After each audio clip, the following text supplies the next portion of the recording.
Hello, everyone. So I've been doing my YouTube channel. I probably have 150 videos. I've been putting those up for over 5 years now. This spring, we started doing podcasts. And while I really enjoy the podcast, I've had fun doing them. One of the things that's tough is that I don't ever really get to talk much. I don't ever really get to share my expression to my followers. And so today I'm going to go against my marketing team's advice, and I'm just going to talk just me one on one with you for a little while. I did spend some time and kind of organized my thoughts and took some notes, so hopefully it won't be too much of a debacle. But I don't know, I'll go for 10 minutes or an hour, but I've got some things I want to talk about. The first thing, or one of the things I definitely want to talk about, is I want to talk about Medicare Advantage. And the question I get all the time is Medicare Advantage coming to an end?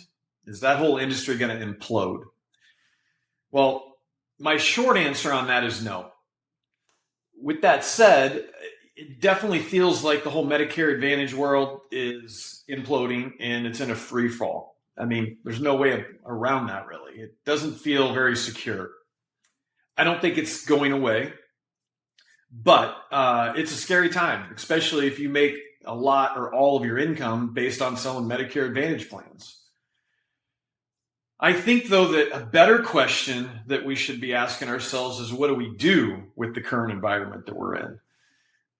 Before we get to that question, though, I think we have to set this up. I think it's important to talk about why we're in the position that we're in right now. Why is the Medicare Advantage world in this utter change and this scary time for us as insurance agents? I want to give you an analogy to set this up. Over the last year or so, we've all heard the word tariffs over and over again, so many times. The administration believes that other countries should be paying us more money in order to sell their goods and services in the United States. Not here to get into whether that's good or bad, but that's what we've been going through all year long. I mean, personally, I think the jury's still out on tariffs. So far the economy hasn't imploded. So I think it's safe to just say that it's too early to tell. But the reason why I bring this up, the reason why I talk about tariffs, if you went into a car dealership tomorrow and found out that the price of a truck that you wanted to buy is up 20%, you've probably watched enough news and you've probably been around the block enough to know that the reason why is because the government made some decisions, put some regulations, made some tariffs to the countries that are supplying us parts for our cars, and that's why all of a sudden the price of a vehicle is up 20%. Not saying that it's up 20% today, but as an example, we would know that it's not necessarily the car dealership's fault or even the car industry's fault. The government made some decisions and it gets passed all the way down to us as consumers. Well, the point I want to make to you is that in the world of Medicare Advantage, it's the same story.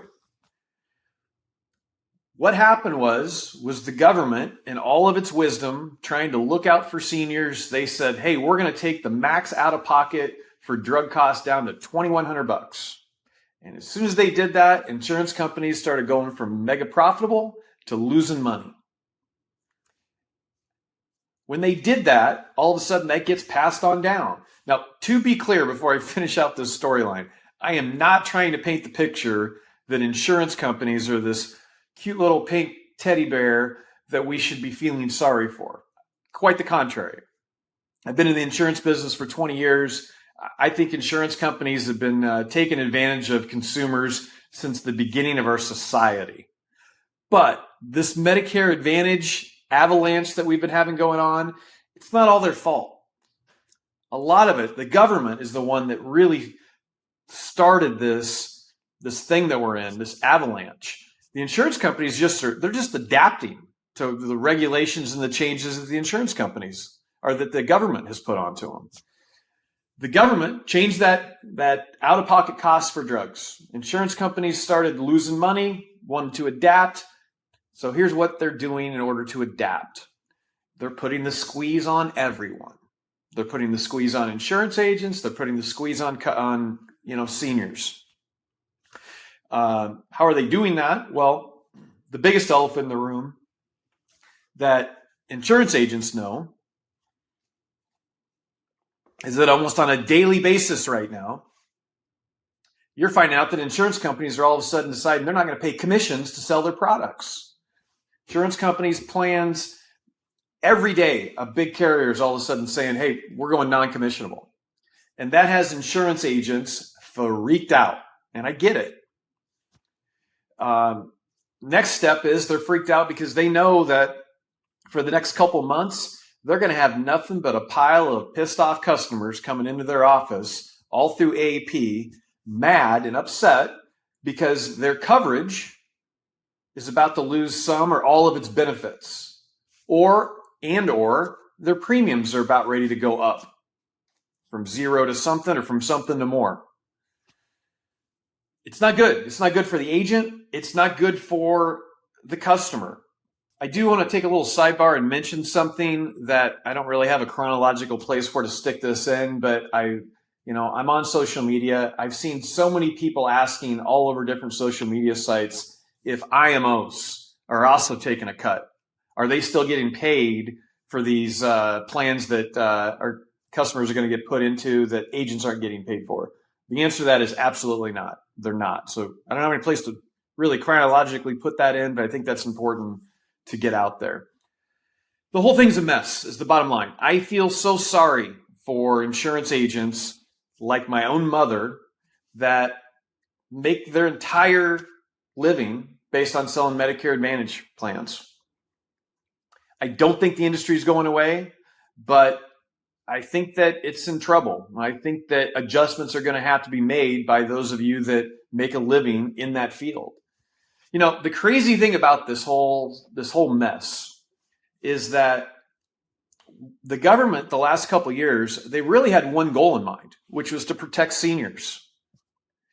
The big thing they really wanted to do is they wanted to stop what they call steering, which is putting seniors into health plans that may or may not be the best one for them.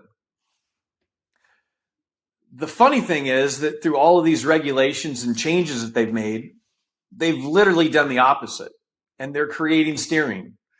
Insurance companies are getting forced to not pay commissions as a way to become profitable, trying to get you to sell their less attractive products that are more profitable for them. And then because of that, that's putting insurance agents into a trick bag. It's putting insurance agents in a position where they have to decide whether to do the right thing and offer their clients the best product for them that they may or may not make a commission on, or feed their family. Do the right thing or feed their family. That's the position that the government and the insurance companies together are putting insurance agents in. And people are mad about it, and I get it. My advice is this. First of all, a lot of insurance agents think of themselves as just that, an insurance agent. But really what you are is you're a business. And you make different decisions if you think about yourself as an actual business. Businesses know that change is inevitable, and evolving and adjusting is an everyday, necessary, mandatory action item. We as insurance agents or small businesses, we have to do the exact same thing. We have to be willing to adjust. Now, here's the thing. I don't think that you really have to make the decision to do right by your client or feed your kids. I think that you should be able to do both. And I think it's a pretty simple answer how you do that. But you've got to get in a mindset that I'm willing to evolve and I'm willing to adjust. I guess the answer for a title on this is that you've got to learn how to cross-sell now. You can feed your family and do the right thing, but you just have to do a little bit of education. You've got to get yourself to the point where you are no longer going to be a product pusher, and instead you're going to actually become an actual advisor. In order to become an actual advisor, you're going to have to learn about a little bit of stuff, but I'm going to go through it with here in a second. It's not a mountain of stuff you have to learn. It's really not. It's just a hill, and you will be so much better for it if you'll go through that work. You've got a list of clients, a database of clients that trust you. So in my opinion, you really have no choice but to do right by them and put them in the right products. If that means that sometimes you're going to have to put them in a product where you're not getting paid for it, so be it. Because if you become an actual advisor, you're still going to get paid.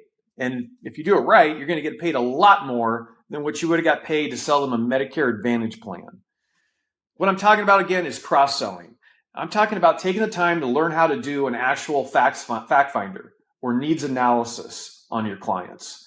I'm talking about taking the time to learn how to sell D-SNPs or Medicare supplements. That might be an answer all by itself. Learning how to sell life insurance and long-term care, annuities, other ancillary products. That's cross-selling. And I'm here to tell you this. Let me give you a little cheat code. I have spent the better part of the last 2 decades training agents on how to do and sell all those things. And I could probably take an agent, a life and health insurance agent that's been in the business and all they know is Medicare Advantage, and I probably could train them to be able to sell all those other products in less than 2 days, probably a day and a couple hours. I know this because I've done this time after time. But here's the cool thing. You don't need me. You don't need to pay me. I don't need to fly to see you. We don't have to write days off. My YouTube channel literally has 90% of all of the trainings that I would give you in that scenario for free to you, right on the Jeremy Smith Academy. You just have to spend the time to go watch them. I've got a complete fact finder role play where you actually see me do it. I've got annuity presentations, life presentations, long-term care presentations, product overviews, sales processes. It's all there for you. You just got to do a little bit of work on your own and get positioned to become an actual advisor. Now, I might elaborate a little bit on that in a second, but let's get back to talking more macro for a second. There is a major opportunity that is about to come down the pipes for those of you that are in this Medicare world, as long as you're willing to do a little bit of the work that I just discussed of being able to cross-sell. I really very much believe that over the next few months, you're going to see a flood of books of business that are now for sale. Agents that have been selling Medicare Advantage for years, they've got hundreds and hundreds of clients, and they're so scared to death and so tired of the nerves of where's this industry going that they want to wipe their hands with it. And they're going to sell their books of business for pennies on the dollar. First of all, the Medicare Advantage world is not going away anytime soon.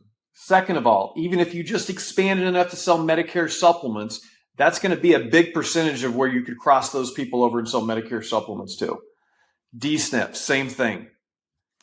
But there is going to be an opportunity. I believe it's literally going to be like, going out west at the beginning of our country. It's going to be a land grab for us to grab these books of business and buy them from agents that no longer want to be in it. And if you are positioned to where you can afford to do that, have the time to do that, and most importantly, have the ability to go through their database, go in and do fact finders, like hopefully you're about to start doing on your own book of business, and find all of these other needs that these clients need that you have the solutions to, I'm here to tell you that a book of business of 300 loyal customers, that could produce you $1 million in the first year. $1 million, and I'm not blue skying that at all. Go watch my videos. It'll take you a few hours. Practice what we preach, and you'll be cross-selling and selling long-term care, annuities, life insurance, D-SNPs, Medicare supplements, and other ancillary products that everybody comes in to see you on.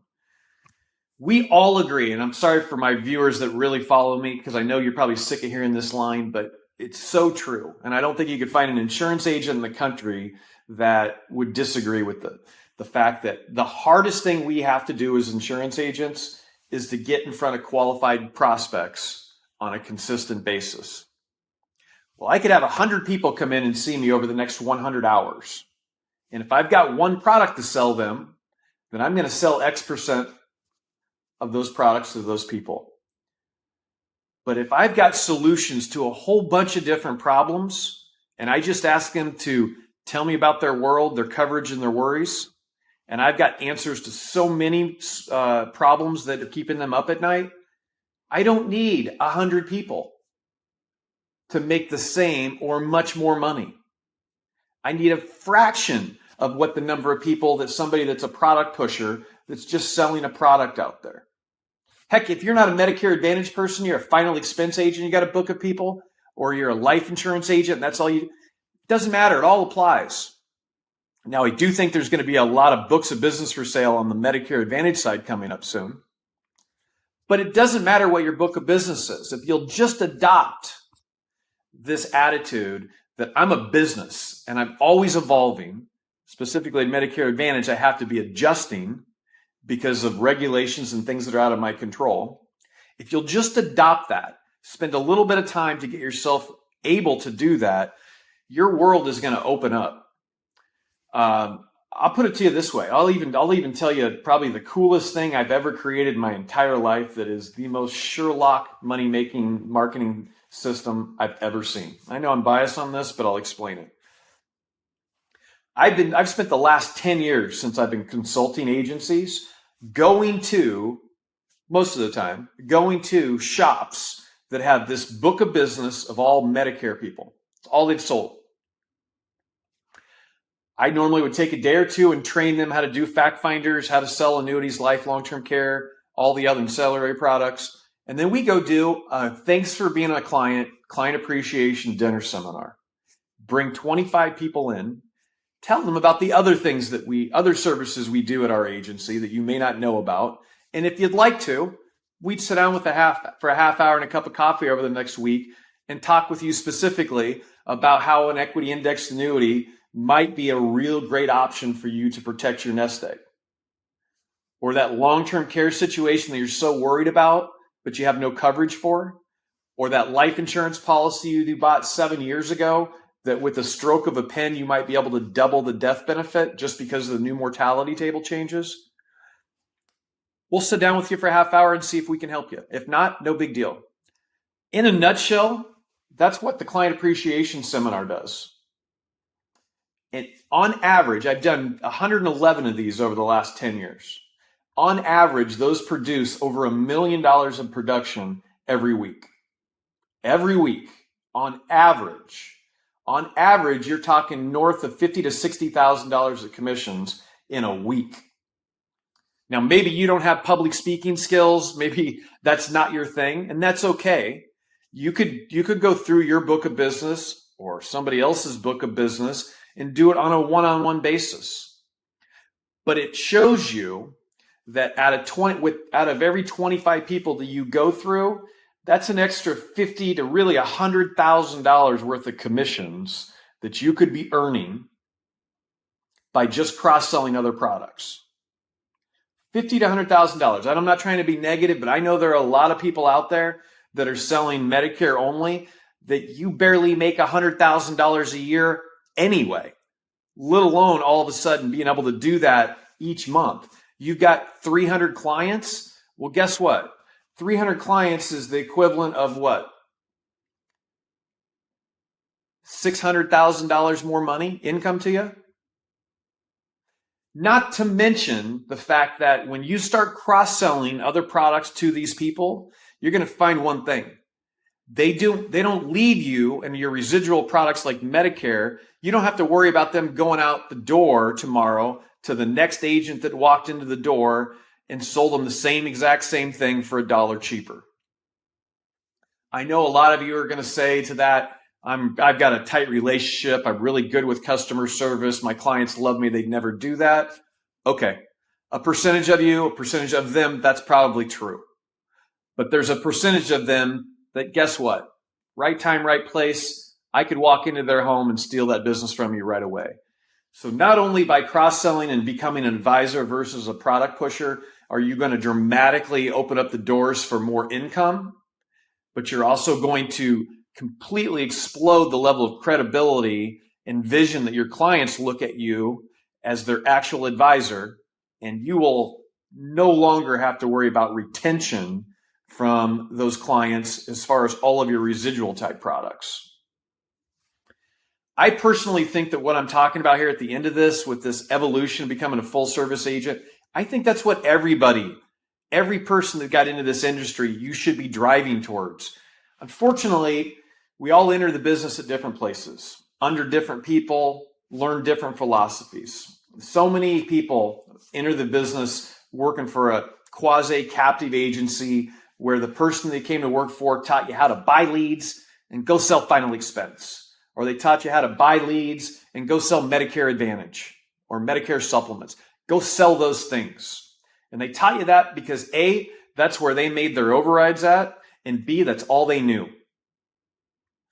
You just didn't find the right mentor, the right person to guide you down this industry. And I'm here to tell you those people are few and far between, but I'm not the only one. They're out there. And I would challenge anyone to a debate on live social media with every insurance agent in the world watching for them to argue with me why selling a product with one marketing system is a better way for an agent to go than eventually evolving over time to learn all the core products, doing a fact finder, solving solutions for their clients on a continual basis. I promise you, I know which one your client would rather you be. They'd rather you be the educated person that can help them with all of their stuff.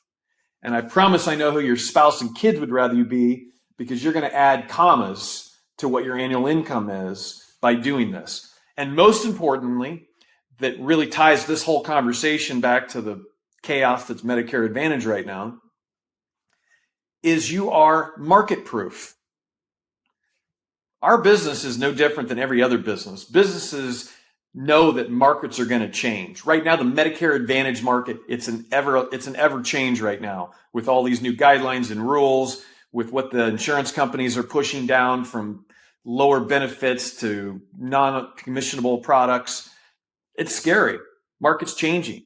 You get to a point where you're an advisor and you can sell all the products and your clients look at you as an advisor, you will never, ever again be fearful of whether or not this industry is going to be there for you next year and 3 years or 5 years.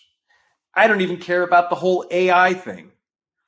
Right now, if you're watching this and you're an insurance agent, most likely your target market is seniors. It's baby boomers. Well, I don't believe, just to make a note on the whole AI thing, don't get me wrong, I think AI is probably going to replace about every job that exists right now. But I think it's going to happen in stages. I think that this business, when it comes to retirement planning with baby boomers, they like the internet. Some of them will buy things online, but they want a trusted advisor. They want somebody that they can look in the eyeballs and say, what do you think? I don't have time to be an expert in all of these things. So I think that positioning yourself in our industry is a great industry to be in. I think it has as much longevity as you most likely are going to be working. But in order for that to be a real true statement, you got to be able to cross sell. You got to be able to sell these other products. You can't be a one-trick pony. So I don't know. That's 24 minutes. That's probably not quite a super long podcast, but I don't want to keep talking just to keep talking. I've made a lot of points today. I would love it if you want to interject and we could get our community talking about some of the things we've talked about. I've got one more point that I want to make, and then I'm going to wrap this up today. Right now, we are getting pushed around by the insurance companies. The insurance companies with this whole Medicare Advantage thing, they want to make some plans non-commissionable, so because they think, well, they're going to sell with only what they get paid on. So we want them to sell these products over here that are less for the client, but they're more profitable for the insurance company. If you guys could just dive in and believe what I just told you and work towards becoming a full service agent where you're going to do the right thing for your customer, whether you get paid or not. You might put them in a Medicare supplement. You might do it for free and sell them an annuity where you made 10 grand on the annuity. But what I'm talking about not only is good for the client, not only good for the agent, but it sticks it to the insurance company to say, guess what? They evolved and worked around this thing that the insurance companies are trying to own us on. I think it is a make sense business adjustment for all parties involved except for the government and the insurance company, who are the ones that are putting us into these tight positions. I hope you pick up what I'm laying down. We'll definitely do this again. I'm going to mix in some guests here in our future podcast, but we may do a little solo like this if I find a moment that I want to really shout out some stuff to you. As always, I appreciate your love and support. I appreciate you guys watching my stuff. Feel free to email me if there's anything you want me to talk about. If you really need help, feel free to email me. I have no problem talking to anybody on a one-on-one basis too. Happy selling. We'll see you next week.